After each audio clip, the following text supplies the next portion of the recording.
I feel like the plan that they've had is coming together. It's like, oh, is that what you saw last night? Yeah, I saw the best team in the league because you're with me on picking them to win it, right? Yes. Win the West for sure. Look, I think it's them and the Lakers. I think it's going to be super interesting. Yes. But what I saw last night appears like they've all told me, hey, we're going to be really good March, April, and June, May and June, and it looks like they're accurate. The fact that they have such great chemistry on the court for a team that hasn't really practiced that much together with their full complement of players, right, or played many games together, I think it's incredible because, look, I know they go ISO a lot because they have a lot of ISO players, but the ball moves. You know, there's nobody dominating the basketball. Nobody's not getting their touches. Everybody touches it enough to be in rhythm. Guys like Jermichael Green and all these guys, they get their looks as well. They look tremendous. I thought it's interesting with Houston. Before Houston traded Clint Capella and went small, I thought they had a better chance of beating the Clippers than the Lakers, even though I didn't think they'd beat either LA team. Now, after the trade, and this was even before last night, I felt they have a better chance, of upsetting the Lakers. But the Clippers can play small better than the Rockets because offensively they can shoot just as well, and defensively they're better. Well, the other thing is, and it's interesting, my brother was actually just calling me, apparently not listening or watching the show. Thanks, Craig. But I remember my brother, he recruited Kawhi, and he couldn't get his, at that time, he was in the Pac-12 at a different school, now he's at Oregon State. Couldn't get his head coach to buy into Kawhi because Kawhi was a center in high school. And he was a power forward when he was, and it was like, hey, he's a 6'5", 6'6" center. Like, that's hard to get. That's why none of the Pac-12 schools offered him. Right. And he's evolved into this. But the idea is, you know, for our entire lifetime, until the last 5 years, every player that's 6'5", 6'6" has had to play down a position, right? You get to the pros, and now you got to be a two guard or a three, which you've never done before. So it actually plays into Kawhi's favor because he's a great low post player, offensively, defensively, and then he's become an incredibly efficient wing scorer as well. And I want to bring up the LeBron thing. LeBron says MVPs, regular season MVPs, have never mattered. They've really never mattered to Kawhi. Like, he literally does not care. Could he average 35? Yes. Could he play more minutes? Yes. That ain't how he is, who he is, and I think that really helps in the makeup of this team. You are absolutely correct. He clearly doesn't care. Doesn't care. He is giving up his opportunity to win regular season awards. Yes. Last year, some people might disagree with this, I had him third team All-NBA because he missed so many games. Now, he clearly was good enough to be second team, last year. But I said, you know what? He's missed too many games. I can't remember. I think it was Paul George and maybe LeBron were on second team. Even though LeBron missed games, he got hurt. Kawhi was just choosing to sit out games. But you're right. And I think we've seen reports, Doug, about the chemistry issues with the Clippers, or, not that they're going to destroy the season, but that they're there.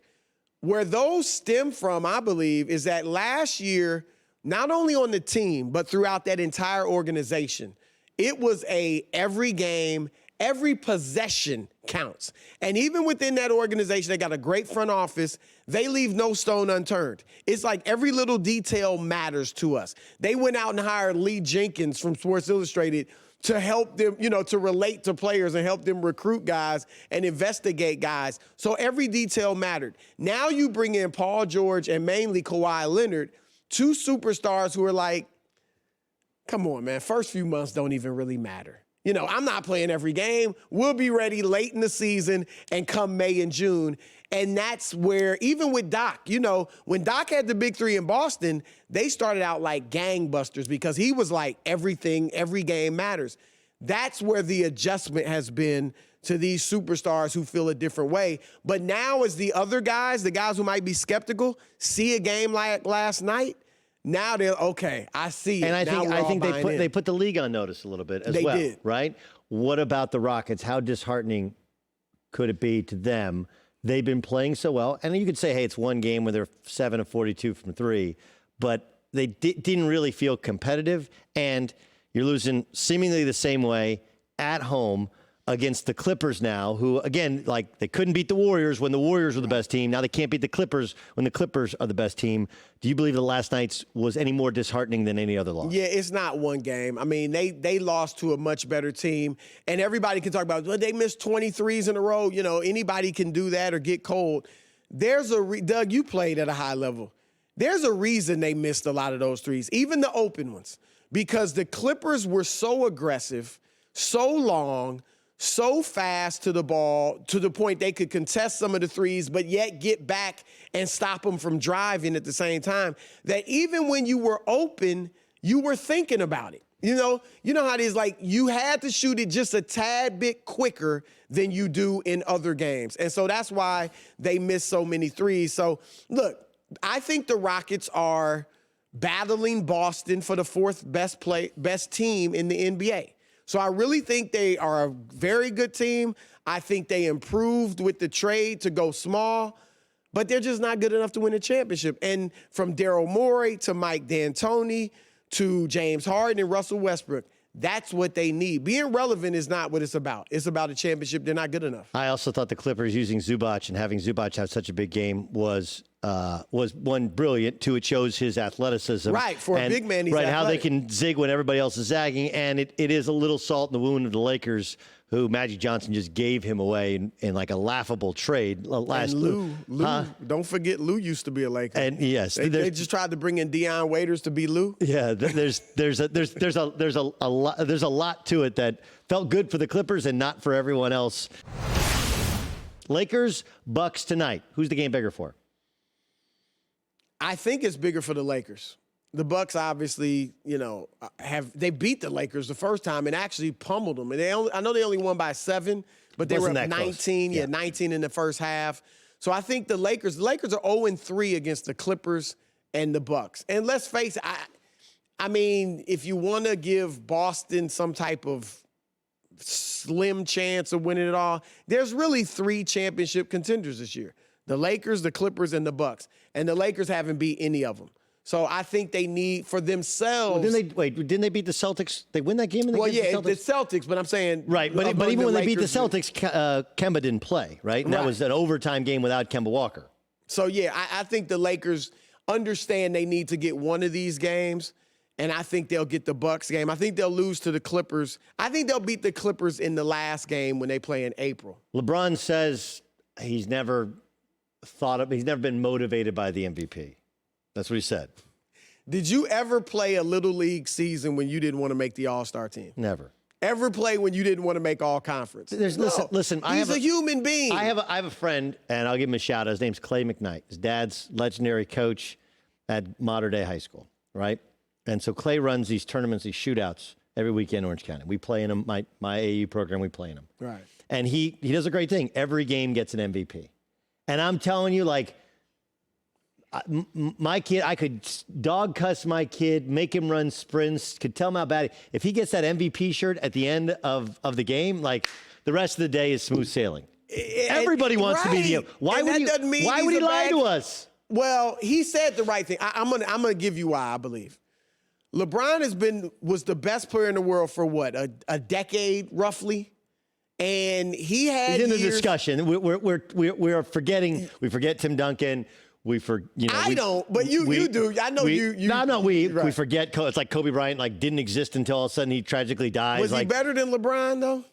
I can't. Like, we go back individual years. Like, LeBron was one of the best. He's been, since he's gotten to the league, probably after year 3, he's been one of the 2 or 3, 5 best players in the league. But I know you know. I've seen some of your lists, so you may not have him as high as some. But among a lot of people, maybe even most people, right? We say best player in the world for a decade, certainly in his mind. And if you take the name of the award literally, most valuable player, I mean, clearly he's been the most valuable player to his team for many years. Yes. And yet, years like that, he didn't win the award. And so we're led to believe that that didn't motivate him? No, I think what he's saying is that, look, years I was the best player in the world. I was the most valuable player. I didn't win it.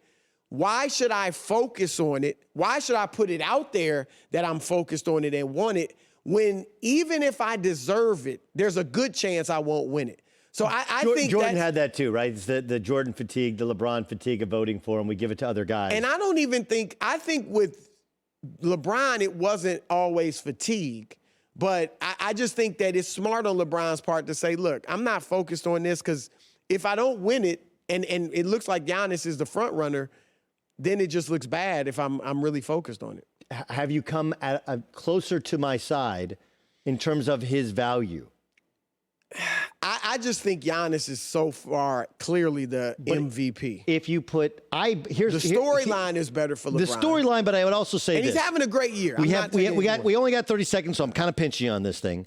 But my argument would be, I don't think another player could do what LeBron's doing. I do think other players could do what Giannis is doing if they're put into that system instead of Giannis. If Kawhi was on the Lakers, they wouldn't be as good? No. I think they would. Okay. I think they play differently. If Ben Simmons was on, it wouldn't be as centered around Kawhi. If Ben Simmons was on the Bucks, would they be as good? No. He's still not shooting. Giannis at least shoots it occasionally. He doesn't make it that much, except when he plays the Lakers. Hi, everybody. Thanks for watching. Subscribe here to get the latest from the show. Also, be sure to check out more of the best clips from The Herd or go watch a few segments from other shows on FS1.